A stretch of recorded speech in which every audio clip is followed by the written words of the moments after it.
अगर आपको ऐसी जैन ज्ञानवर्धक कहानियां सुनना पसंद है तो हमारे जैन संसार चैनल को जरूर सब्सक्राइब करें। मगध देश में सुग्राम नाम का गांव था। वहां भवदत्त और भवदेव नाम के दो भाई रहते थे। भवदत्त बड़ा था और भवदेव छोटा। बड़े भाई ने प्राचार्य सुस्थित के पास मुनिव्रत ले लिया। उस समय उनकी आयु 20 वर्ष के लगभग होगी। यौवन प्रस्फुटित हो रहा था। हृदय में उत्साह था, उमंग थी, मंसूबे थे और यौवन की अभिलाषाएं भी थीं। किंतु भवदत्त ने उनके प्रवाह को बदल दिया। उन्हें सांसारिक भोगों से हटाकर त्याग की ओर लगा दिया। वह भोगी के स्थान पर योगी बन गया। विलासिता का स्थान कठोर संयम ने ले लिया। आचार्य सुस्थित विचरते हुए एक बार देवपुर पहुंचे। देवल वहां से 2 कोस था। धर्मप्रिय अनगार के कुटुंबी इसी जगह रहते थे। उनका छोटा भाई पवन कुमार भी वहीं रहता था। भाई से स्वाभाविक स्नेह था। आचार्य की अनुमति लेकर वह एक बहुश्रुत साधु के साथ देवल पहुंचे। पवन कुमार के विवाह की तैयारियां हो रही थीं। सारे कुटुंबी उसमें लगे हुए थे। चारों तरफ दौड़ धूप मची थी। एक ओर मिठाई बन रही थी, दूसरी ओर मंडप तैयार हो रहा था। खुशियां मनाई जा रही थीं। हर्ष के फौवारे छूट रहे थे।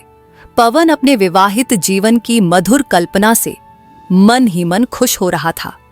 शैलबाला आएगी, वह कैसी होगी, उसका स्वागत कैसे कराना होगा, पहले पहले उसके सामने कैसे वस्त्र पहनकर जाना चाहिए, प्रथम मिलन के समय वार्तालाप कैसे प्रारंभ किया जाएगा, कहीं कोई भूल न हो जाए और वह मुझे मूर्ख समझने लगे। पवन के मस्तिष्क को कहीं इन्हीं विचारों ने घेर रखा था। बड़े भाई के आने का समाचार पहुंचा तो वह दुविधा में पड़ गया। भला यह भी कोई उसके आने का समय है? मैं विवाह की खुशियां मना रहा हूं और वह त्याग का उपदेश देने आए हैं। क्या वह किसी और समय नहीं आ सकते थे? क्या वह मेरे रंग में भंग डालना चाहते हैं? स्वयं दीक्षा ले ली तो उनकी मर्जी। उन्होंने अपनी इच्छा से ऐसा किया है। मुझे जबरदस्ती क्यों घसीटना चाहते हैं? मुझे सुख क्यों नहीं भोगने देते? फिर भी बड़े भाई हैं, अपमान करना तो उचित नहीं है। फिर विवाह की स्मृतियां आईं। यदि उन्होंने त्याग का उपदेश प्रारंभ किया तो मैं उस समय उनका उपदेश नहीं सुनना चाहता। अपने इस माधुर्य में कटुता नहीं मिलाना चाहता। मैं अभी स्वस्थ हूं, मीठा शरबत पी रहा हूं, वो भी भरकर पीऊंगा। वह नीम खाने को कहेंगे, चिरायता पीने को कहेंगे। मैं क्यों खाऊं और क्यों पीऊं? पवन काफी देर उधेड़ बुन में पड़ा रहा। एक झोंका इधर से आता था तो दूसरा उधर से। अंत में यही निश्चय किया कि इस समय नहीं मिलना ही ठीक रहेगा। उसने मिलने से इनकार कर दिया। धर्मप्रिय को दीक्षा लिए 12 वर्ष हो गए थे। उस समय पवन 10 वर्ष का था। चंचल था, मीठा बोलता था, बहुत सुंदर था। उसे देखकर धर्मप्रिय की आंखों में आंसू छलछला आए थे। वह भी भाई भाई कहकर रो पड़ा था। उनका वह रुदन एवं आंसुओं से भरा मुख धर्मप्रिय को अभी तक याद था। माता पिता तथा दूसरे सभी बंधुओं से नाता तोड़ देने पर भी छोटे भाई का मोह हृदय के एक कोने में छिपा था। देवपुर आते ही पुरानी स्मृतियां नवीन हो गईं। भाई का मोह जागृत हो उठा। वह अपने को न रोक सके और मिलने को चल पड़े। परंतु पवन कुमार से नहीं मिलने का उत्तर पाकर वह स्तब्ध रह गए। क्या संसार इतना कठोर हो सकता है? क्या वही भाई इस प्रकार का उत्तर दे सकता है? उन्हें अपने कानों पर विश्वास न हुआ। किंतु बात ठीक थी। उनके न चाहने से वह अन्यथा नहीं हो सकती थी। मुनि उलटे पैरों वापस लौट गए। मोह की गांठ आघात पाकर खुल गई। धर्मप्रिय अनगार ने आकर सारी बात आचार्य को सुनाई और आचार्य ने संसार के स्वभाव का वर्णन करते हुए शिष्यों को कहा। वहीं भवदत्त बैठे थे। उन्होंने मन में सोचा, क्या सभी भाई ऐसे होते हैं? मेरा भाई तो ऐसा नहीं है। क्या मैं भी परीक्षा लूं? कुछ दिनों बाद आचार्य सुस्थित विचरते हुए धर्मग्राम पहुंचे। यह स्थान सुग्राम से 3 कोस था। भवदत्त गुरु से पूछकर भाई से मिलने चले। भवदेव का विवाहोत्सव संपन्न हुए अभी 1 सप्ताह से अधिक न हुआ था। दूर के संबंधी चले गए थे, निकट के वहीं थे। नित्य प्रति उत्सव मनाए जा रहे थे। मित्रमंडली भवदेव को घेरे रहती। कभी जल विहार का कार्यक्रम बनता तो कभी वन विहार का। हंसी खुशी तथा आमोद प्रमोद में न दिन के आए का पता लगता न गए का। विवाह के पश्चात होने वाली रस्में अभी पूरी नहीं हुई थीं। गांव की युवतियों ने भवदेव और उसकी पत्नी के साथ मजाक करने में कोई कसर नहीं छोड़ रखी थी। दूसरा समय होता तो भवदेव किसी की न मानता, सबको बुरी तरह फटकारता, किंतु अब पालतू बंदर के समान उनकी आज्ञा का पालन कर रहा था। वे कहती उठ तो उठ जाता, वे कहती बैठ तो बैठ जाता। स्त्री जाति को अपनी इस कुशलता पर गर्व हो रहा था कि उसके पुरुष नाम के उच्छृंखल प्राणी को किस प्रकार वश में कर लिया है। भवदेव उनकी सब आज्ञाओं को वरदान मान रहा था। जिस समय भवदत्त मुनि सुग्राम पहुंचे, भवदेव पत्नी को आभूषण पहनाने की रस्म पूरी कर रहा था। उन्हें चारों तरफ से युवतियों ने घेर रखा था। मधुर परिहास हो रहे थे, साथ में कटाक्ष भी। भवदेव पत्नी को आभूषण पहना रहा था। उत्सुकता के कारण वह कभी कभी आंख उठाकर देखता, किंतु फिर नीचे कर लेता। वधू नागिला परम सुंदरी थी। उसके नील ध्वज विशाल लोचन स्नेह की वृष्टि कर रहे थे। स्मित होंठों पर खेल रही थी। आंखें कुछ देखना चाहती थीं, पर उठती न थीं।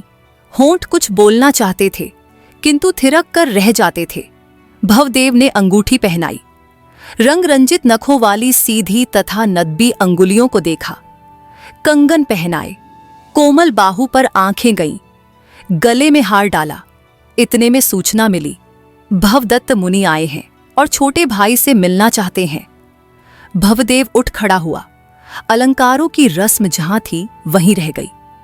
भाभियों ने रोका, देवर जी, एक कंठा तो और पहना जाओ। बड़ी उम्र वाली महिलाओं ने कहा, इस प्रकार बीच में छोड़ने से अपशगुन होता है। किंतु उसने किसी की न सुनी। अभी आता हूं कहता हुआ वह सब कुछ बीच में छोड़कर चला गया। भाई के दर्शन किए। आंखें आंसुओं से छलछला आईं। भवदत्त भी मोह के वेग को न रोक सके। दोनों भाई एक दूसरे के आंसू पोंछने लगे। भवदेव उन्हें भोजन के लिए कैसे कहें? आखिर तो वह मुनि थे। वह पात्र भरने के लिए घी की हंडिया उठा लाए, किंतु मुनि का पात्र पहले से भरा था। कुटुंबियों ने उसका हृदय से स्वागत किया था। कुछ देर इधर उधर की बातें करके मुनि ने चलने की इच्छा प्रकट की। गांव के लोग पहुंचाने के लिए साथ हो लिए। भवदेव भी घी की हंडिया कंधे पर रखे उनके साथ चल पड़ा। कुछ दूर पहुंचाकर गांव के लोग लौट गए, किंतु भवदेव न लौटा। वह सोच रहा था, बड़ा भाई जब तक अपने आप लौट जाने के लिए न कहे, तब तक कैसे लौटूं? मुनि चलते चलते उपाश्रय में पहुंचे। दूसरे मुनियों ने जान लिया कि साथ में भाई ही होगा। एक ही हंसी में कहा, छोटे भाई को दीक्षा दिलाने लाए हो? भवदत्त ने हंसी में ही उत्तर दिया, हां। भवदेव ने बड़े भाई की हां को ना करना उनका अपमान समझा। उसने उसी समय सिद्ध कर दिया। वह वापस न लौटा।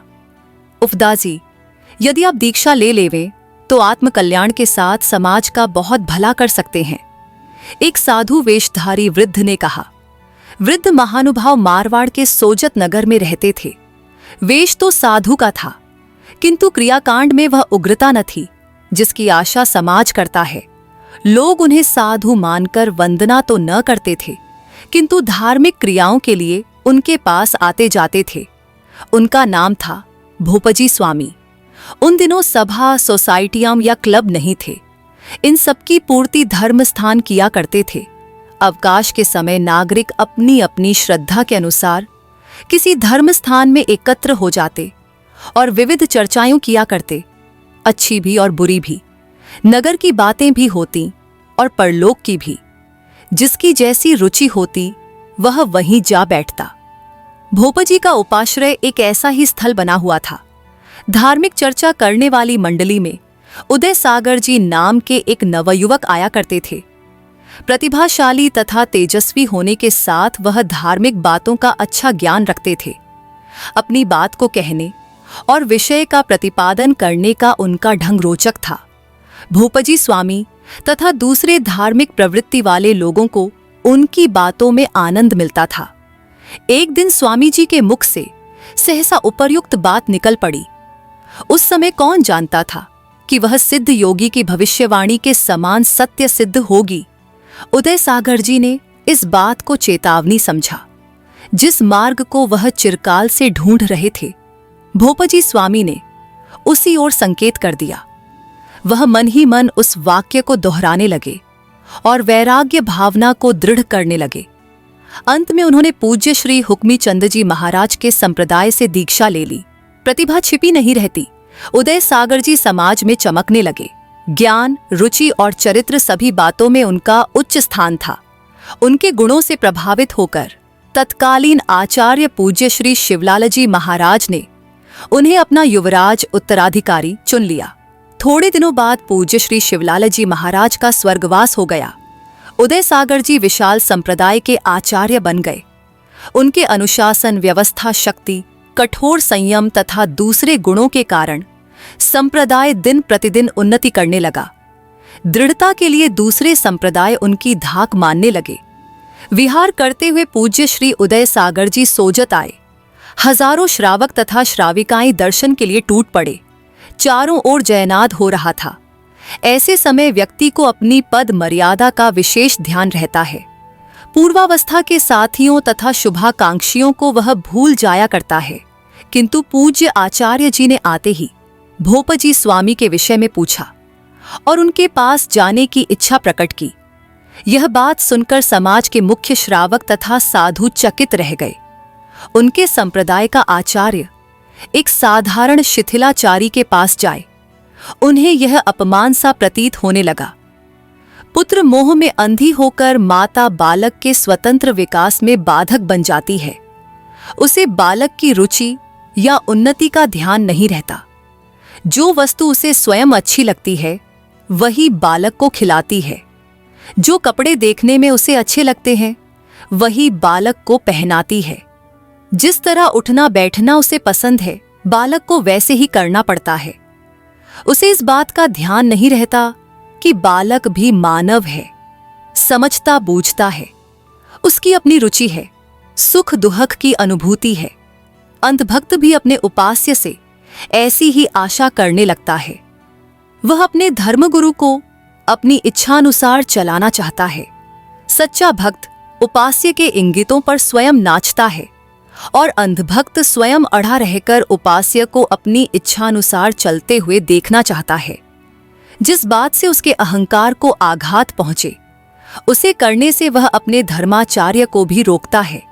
उसकी दशा उस अंधे सरीखी होती है जो दूसरे के हाथ में लाठी देकर भी स्वयं दिशा प्रदर्शन करता है, जो ठीक मार्ग पर ले जाते हुए अग्रणी को इसलिए कोसता है क्योंकि वह स्वयं आगे नहीं बढ़ना चाहता और नेता पर उन्मार्गगामी होने का आरोप लगाता है। अंधभक्त यही भूल जाता है कि उसका पथ प्रदर्शक अपनी आंखों से देखकर चलेगा। वह अनुयायी की इच्छाओं का अनुसरण नहीं कर सकता। वह तो सत्य का पथिक है और सत्य का प्रदर्शक है। मानव स्वभाव की यह दुर्बलता है कि वह कष्ट का अनुभव करता है। वह सत्य को अपने अंधविश्वासों में सीमित कर लेना चाहता है। यहीं से धार्मिक झगड़े शुरू होते हैं और मत मतांतरों से दुनिया भर जाती है। एक मुनि ने पूज्यश्री से कहा, महाराज, आप उग्र बिहारी संप्रदाय के आचार्य हैं। शिथिलाचारी के पास जाना आपको नहीं शोभता। एक श्रावक ने कहा, पूज्यराज, उस शिथिलाचारी के पास जाने से संप्रदाय का अपमान होगा।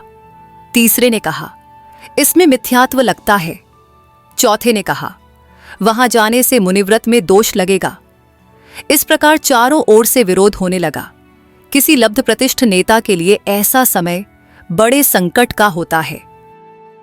हक व मान मर्यादा और दूसरी ओर सत्य, दोनों का संघर्ष प्रारंभ होता है। निर्बल हृदय नेता सत्य को छोड़ देते हैं। जनता को ठुकराना उनकी शक्ति के बाहर हो जाता है। वह लोक विचारधारा की ओर झुक जाते हैं। व्यक्ति शुद्ध हृदय से समाज सेवा में प्रवृत्त होता है। उसके त्याग और बलिदान से प्रभावित होकर जनता उसे अपने सिर पर उठा लेती है और सत्यासत्य का निर्णय किए बिना ही उसके पीछे हो लेती है। थोड़ी दूर चलने पर नेता को अपनी भूल मालूम पड़ती है, किंतु सुधरने का बस नहीं रहता। उसे यह भय होता है कि प्रतिपादित बात को असत्य कहने पर कहीं पूजा प्रतिष्ठा में धक्का न लगे, जो घर बार छोड़ देने पर उसकी एकमात्र संपत्ति है। उसकी रक्षा के लिए वह सूझबूझकर असत्य पथ को पकड़े रहता है। इस प्रकार समाज नेता को बांध लेता है और नेता समाज को। दोनों का विकास रुक जाता है और प्रवृत्ति प्रतिभागी बन जाती है। समय की प्रगति की ओर आंख बंद करके अपना अस्तित्व बनाए रखने के लिए संघर्ष करने वाले हजारों मत और संप्रदाय इसी प्रवृत्ति के परिणाम हैं। संसार का हित साधन उनका लक्ष्य नहीं रहता। लक्ष्य रहता है केवल अपने अस्तित्व का रक्षण, अपने अहंकार और दंभ का पोषण तथा धर्म के आवरण में स्वार्थ साधना। दुर्बल नेता अनुयायियों का रुख देखने लगता है। जो बात उन्हें पसंद नहीं होती वह न उसे कर सकता है न कह सकता है। किंतु पूज्य उदय सागर जी में एक विलक्षणता थी। वह उचित बात के लिए समाज से कभी न डरते थे। वह मानते थे समाज का नेतृत्व समाज की इच्छा पर चलने से नहीं होता। सच्चे नेता का कर्तव्य है विरोध, अपमान और कष्ट सहते हुए भी सत्य को न छोड़े। वह तो अनुयायियों के सामने नए नए आदर्श स्थापित करता है, स्वयं उनका अनुयायी नहीं बनता।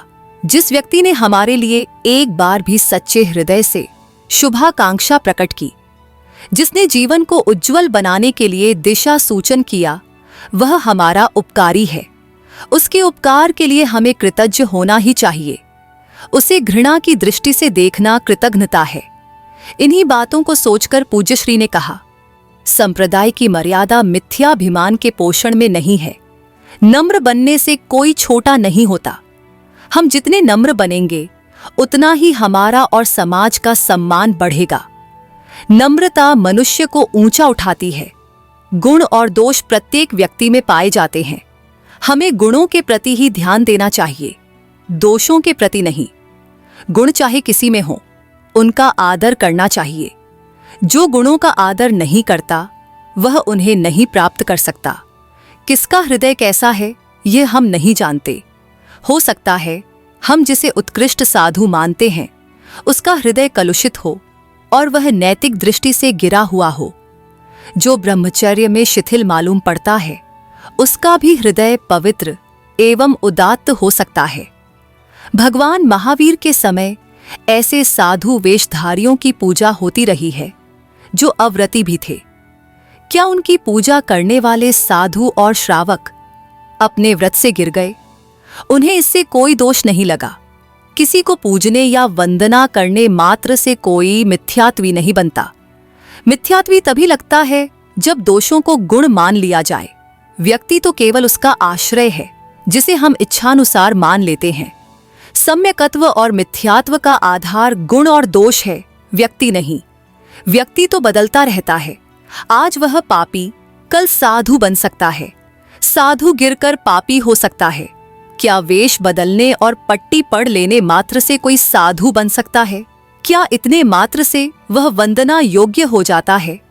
वंदना उन गुणों की जाती है जिसकी आशा हम उस व्यक्ति से करते हैं। हम एक धनवान का इसलिए आदर करते हैं कि उसके पास धन है, यह मिथ्यात्व है।